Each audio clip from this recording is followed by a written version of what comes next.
Hello, everyone. This is going to be our resin lesson for the Ballerina. And I've gathered a few of my supplies together here. I think I have everything. So this was a 10 by 20 Blick Premier wood panel, 7/8 inch cradled. And according to Art Resin's calculator, I need 7 ounces of resin. So I am going to use an 8-ounce mixing cup. And yeah, it is kind of hard to judge that 3.5, but I think I can come reasonably close. So I printed out a few of the notes that I included in the Facebook group. I just shared this as a post, how to resin. And I just copied and pasted it on my notes on my computer and printed it out. This might be a good thing for you to do too. It's pretty easy. So I have all of these things going on. I've got my temperature. Let me check my temperature, actually. It's exactly 72 degrees in here. It did get colder out. And I'm going to keep the heat at the same level, for the next 72 hours. I have to tell my husband not to turn the heat down. I'm in an area that there's no, I'm not going to have pet hair flying around or bugs or anything like that, dust and debris. And it's a large enough space that I don't even really have to worry about opening a window. But if you're in a small area, you might want to open a window that won't blow right onto your art. So my work table is completely level. And I did put this on a tray so that I can move it later onto another level surface and have this work area open for more work. So that's a kind of handy thing to do. I got this tray at Hobby Lobby. But you do want to check that your work surface is level. Just put your level right on the substrate, or you can even use your phone. There's a phone app apparently to turn your phone into a level, believe it or not. And your work table should be covered. You can use a tarp like I'm using, or a shower curtain from Dollar Tree, or even a garbage bag, something, because resin's very sticky and it tends to get everywhere. Probably want to, have some baby wipes on hand. I've got some 91% isopropyl alcohol to do any cleanups and mishaps that might occur. I have my substrate raised up with these solo cups, plastic solo cups. Let me grab a couple to show you.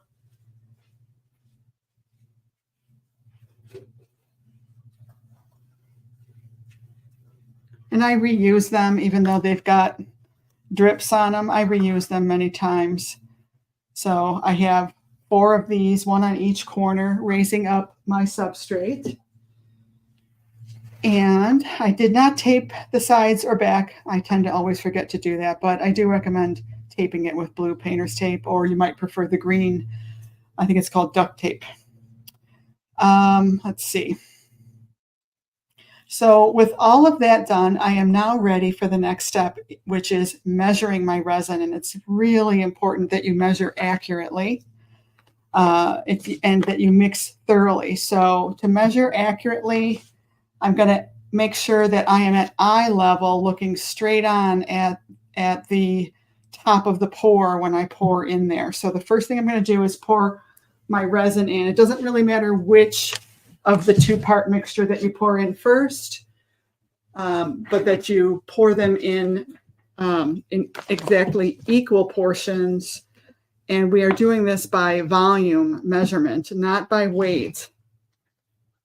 Okay, so I'm going to go ahead and pour this in. Now, be careful. Try not to make it hit the side of the cup. And if that does happen, let it drain down. Because, of course, if it's stuck to the side, it's going to affect the level. So I do try to avoid that, but it doesn't, sometimes it just happens. All right, slow down when you get close to 3.5 to a really fine stream. And that looks pretty good. And I'm going to get myself a little piece of napkin to wipe off the drippage. Put the lid back on. This was the resin. And I've got my resin container marked with an R so that I never get confused. And I'm going to set this one down on the other end of the table so that there's no way I'm going to get confused and forget which one did I pour in there, because they look exactly the same. And now I'm going to add 3.5 ounces of the hardener. So that'll bring me up to the 7-ounce mark. And I'm at eye level looking at this, crouching over. You can't see me doing it, but trust me, I am.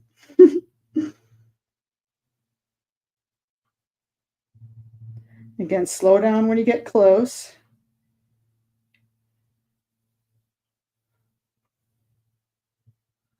And there we go, exactly 7 ounces. Wipe that off, put the lid on, and I'm going to go put this one aside as well. And now I'm ready to mix. So we're going to mix by gently stirring. I've got a silicone coated stir stick that I ordered on Amazon. I do have a drip that wants to come off the edge of here. And let's see, let me look at the time. Okay, 4:06. So 3 minutes I want to stir for.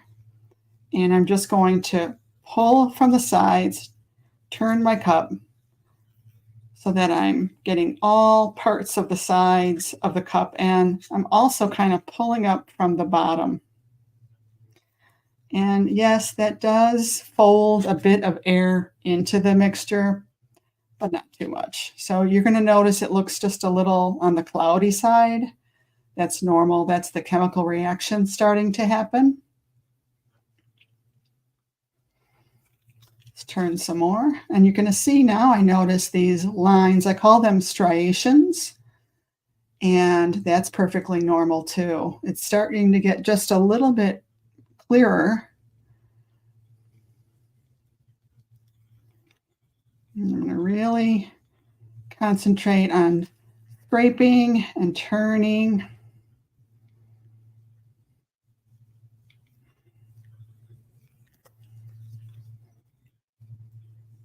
Scraping and turning.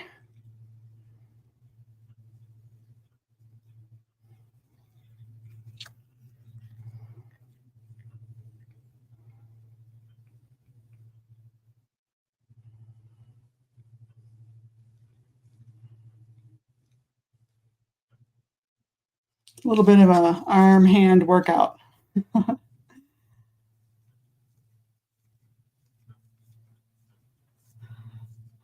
And I do have a little bit of glitter, chunky glitter sprinkled on the background. I'm not worried about that. Things like glitter will move around when the resin is first applied and thinner. And if you are adding something like glitter that you want to have sit on top, more or less, you might want to wait and add that after the resin has thickened a little bit, which is about 1.5 to 2 hours after you've poured it, it starts to thicken. So I have a 45-minute work time to use this resin.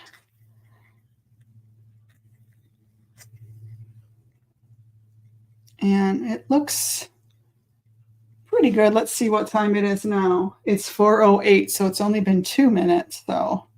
You do want to mix the whole 3 minutes.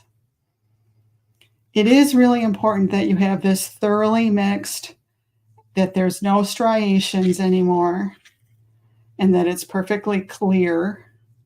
And if you happen to be doing this, in a room that's a little bit colder, then you could use a hot bath, a warm bath. You could just get yourself a little bowl of warm tap water to set this into, making sure that you don't get any water inside the resin.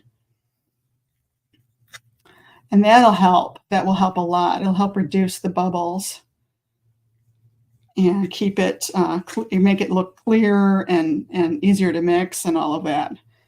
So we're just about there. I do still see some striations.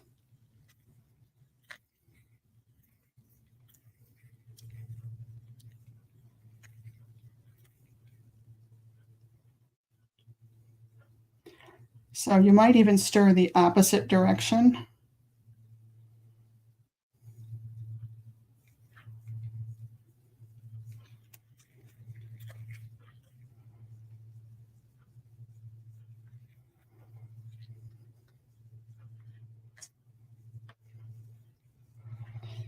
And I'm just about there. If you still see striations, you should still mix, even if the timer has lapsed. My hand and wrist are very tired right now from this because I'm holding it up a little higher to help you see it. Let's see. 4:10. Okay, so I've been mixing for 4 minutes. So I don't know why it didn't want to mix, but I think we're finally there. I don't see any striations at all. Okay, good. All right. So I'm going to start in the area where I want the resin to spread so that it has time to do that. So that means I'm going to start right here where the bulk of my glass is. And when I stream it, when I pour it on here, I don't want to dump it. I want to just make a fine stream, and I want to kind of meticulously get everything covered. So, have some sort of a little visual system for yourself to make sure you don't miss a section.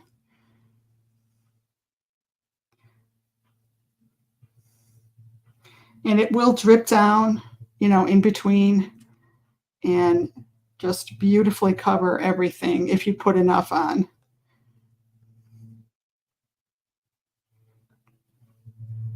Now, I did not prime this wood, so it's probably going to look a little bit darker.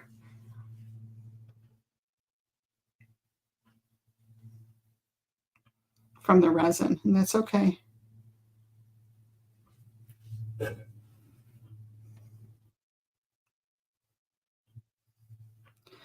And when I'm letting this stream onto my glass, I'm going beyond the glass also, getting all those edges. So I'm putting plenty in there so that it can kind of get into all those crevices in between, because I have a lot of glass that's just kind of laying on its side. Now I'm kind of gently streaming it over all these little pieces of glass on her outfit, her bodice. I think that's what that's called.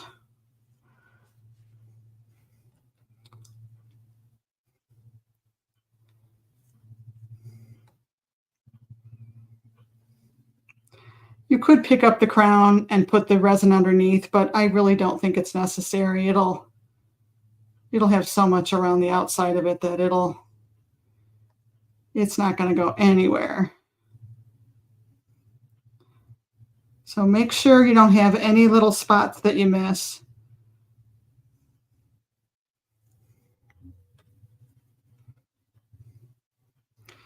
Once you get these delicate areas covered, we can spread the rest of it with a spreader, or even with this, stir stick that I've got in my hand. I can start to spread it like this.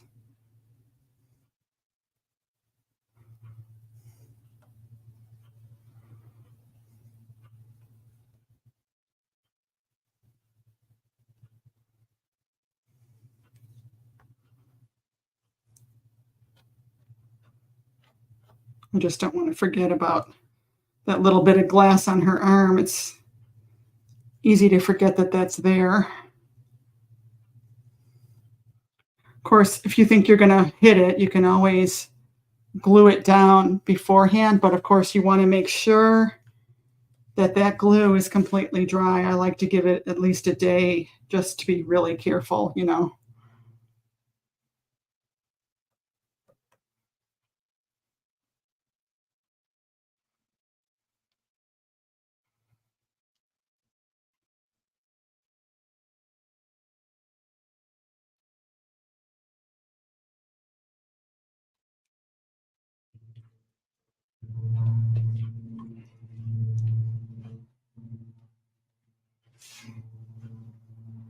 So I have all the paint covered. And if I get some of this that drips over the side, it's okay. I'm going to wipe it off.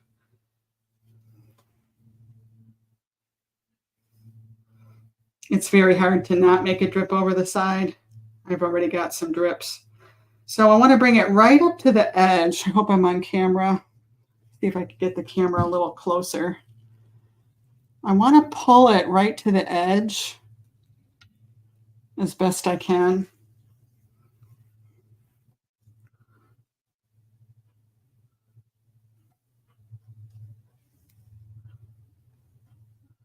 Kind of without going over. And what's nice about using wood is that it just kind of clings to the edge without going over usually.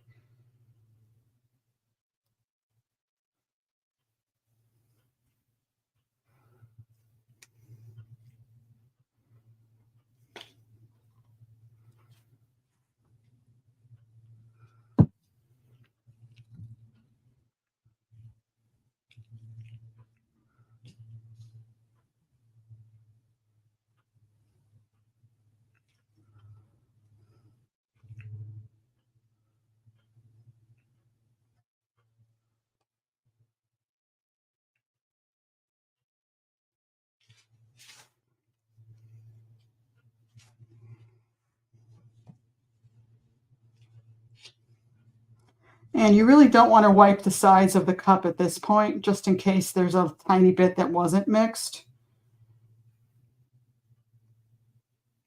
Pull from the center where you know it's thoroughly mixed.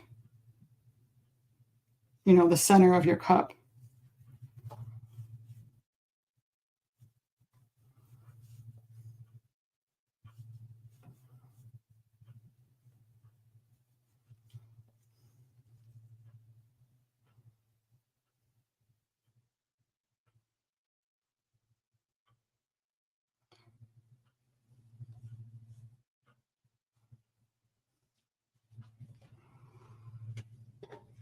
Okay, that's looking pretty good.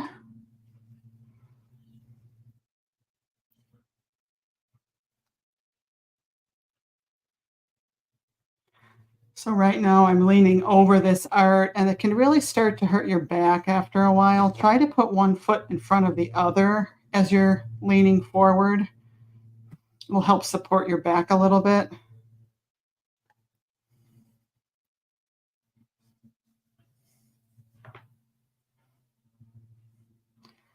It's like my husband always says, tighten your core. You know?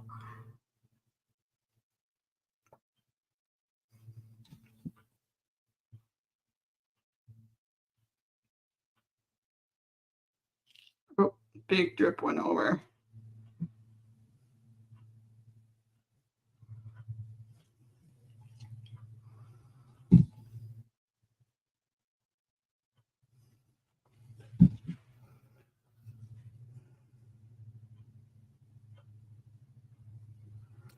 So you just kind of have to be patient and just coax it along.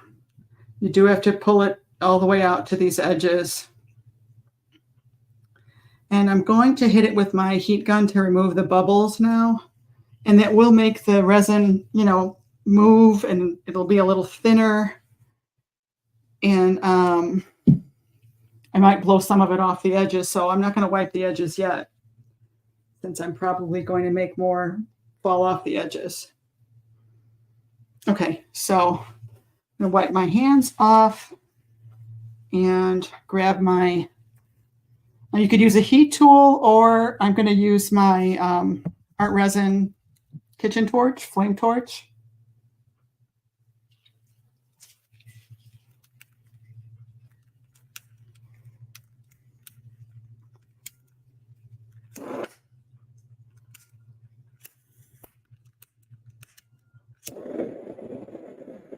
You want to keep it moving.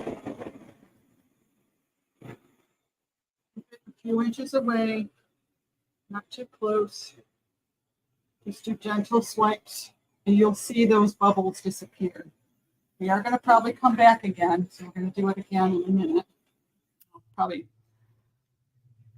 10, 15 minutes or something. So I have to kind of maneuver myself and look at it from different angles, and I see a couple of things that I want to get out of there. Sometimes when you're leaning over, you're going to drop some hair or something off of your person. And I do see a couple little things.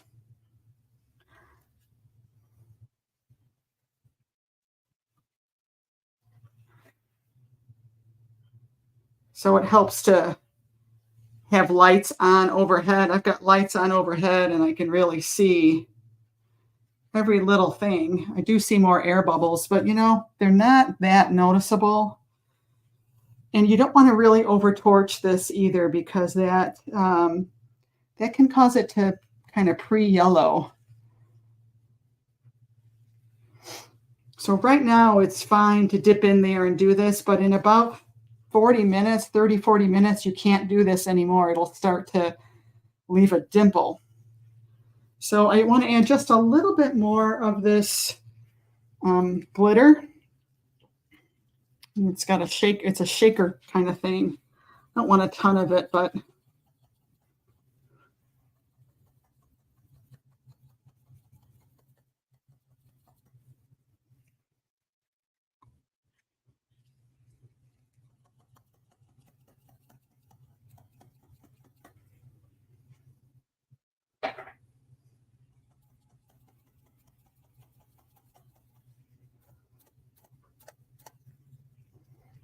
there's some clear stuff in here too.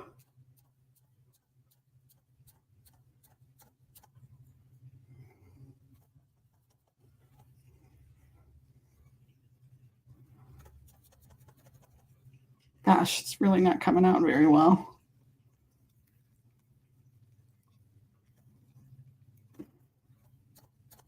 There we go.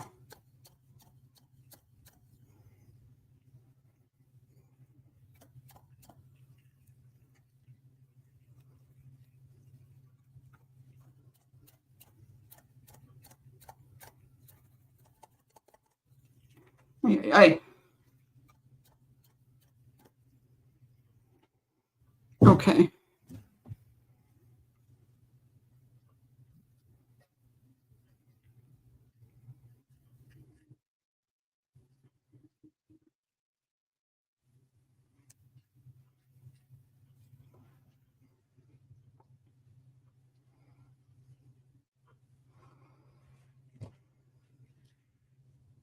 And I mean, I don't want to go crazy with the holographic glitter on the background because I want her to stand out more. I'm tempted, but I'm not going to do it. Because I want her to really have the glitter on her, you know?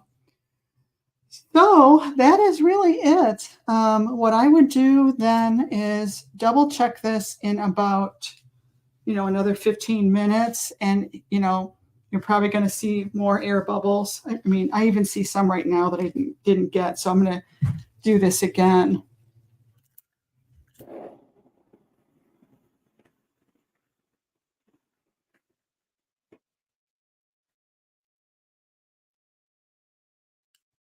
And then you want to cover it.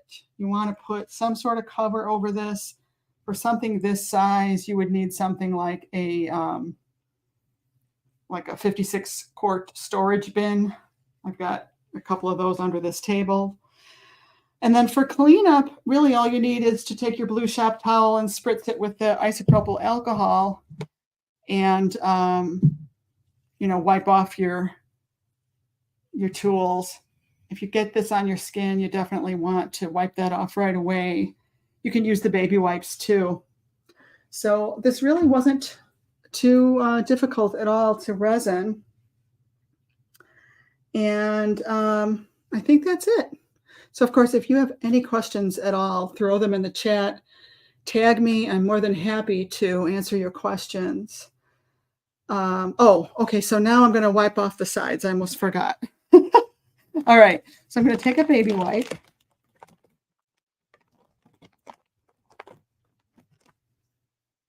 And I think we mentioned all of these things, right?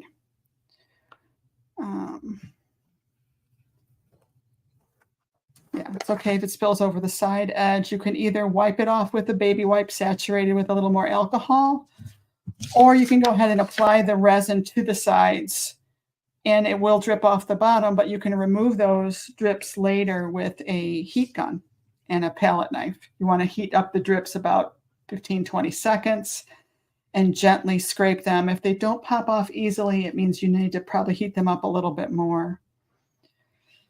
Okay, so this is where we're at. We repeat the removing of bubbles, check for fallen dust, cover it. And yeah, you should keep checking on your project several times, over the next couple of hours. And then clean up. I'm going to go ahead and add a little bit more alcohol to this. And let's see where I've got some drips here. And you might want to even go around and check your edges. Let's see. Okay, there's no drips there, but there's drips on this side. So I'm going to kind of hold the base of the piece a little bit so that I don't make everything go flying. And I'm gently wiping.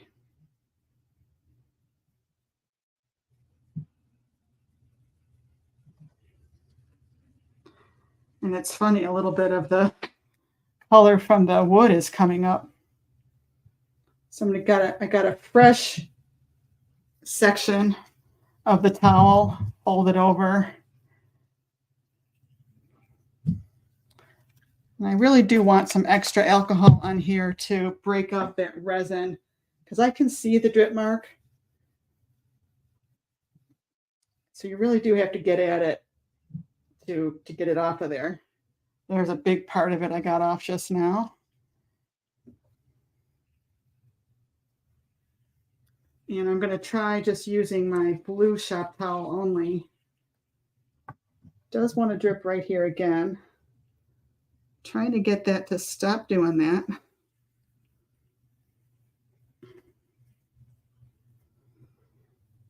And I think that looks pretty good. I see one more little area.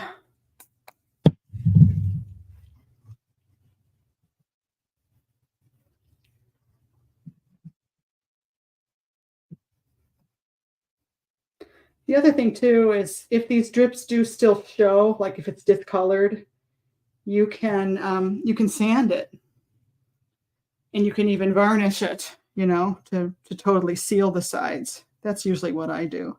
So there's no drips here. Oh, there's a drip on this bottom part.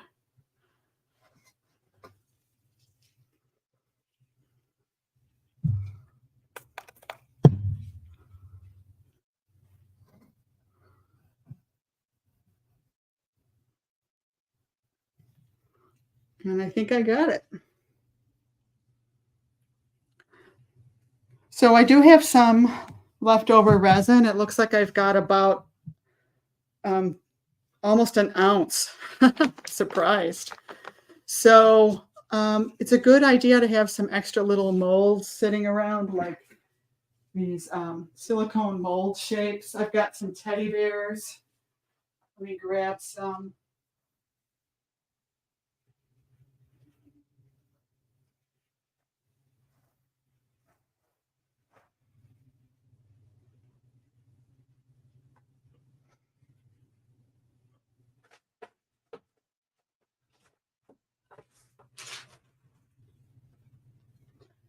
And I've got some mica powders. So you can color these with mica powders or alcohol ink. And I'm thinking maybe I will make some matching bears. Let's see if I have a color that would match. Yeah, I wonder why I don't have a silver mica powder. Is this silver? Kind of. Yeah, it's antique silver. That might look nice. So I'm just going to drop a little bit of this in there. You don't need much.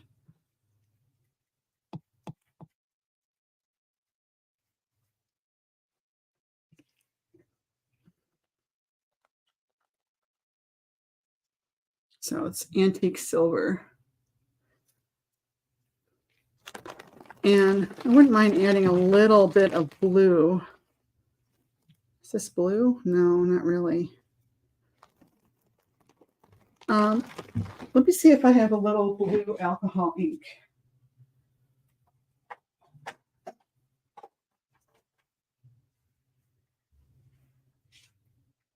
Let's see. Yeah, here's some indigo. Don't want much. 1 drop. Indigo is a really strong alcohol ink. I mean, it's strongly pigmented. So let's stir this around and see what we get.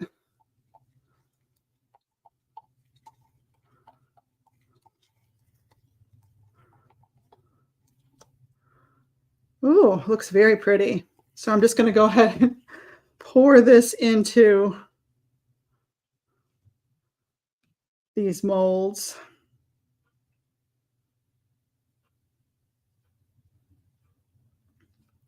And yes, I know I should use a little pipetter, but I'm too lazy to do that.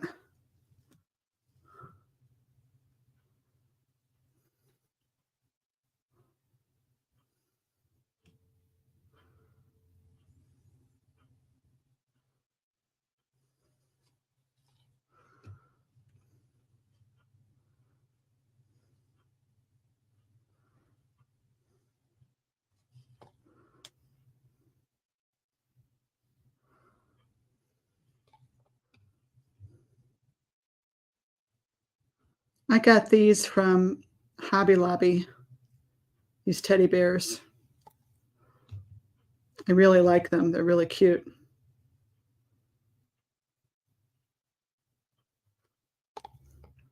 And, you know, they're just real easy to throw into a little tiny bag and give as gifts.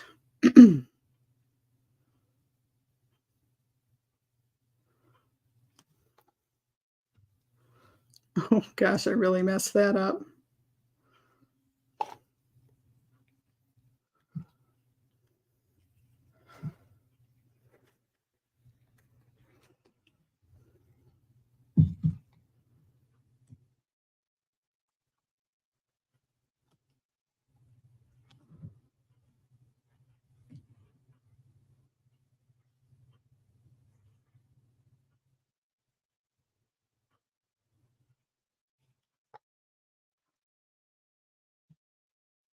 And that's it.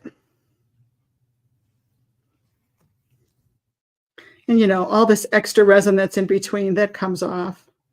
So I've got a little bit left over. I've got another mold I can pour this into. But that's it, my friends. I hope you enjoyed this. I sure did. I will come back on tomorrow. So this needs to cure for 72 hours. It'll be touchable. I'll be able to lift it up and show you after about 14 hours. So I will do that. I will do another video showing you how she turns out and some final photos.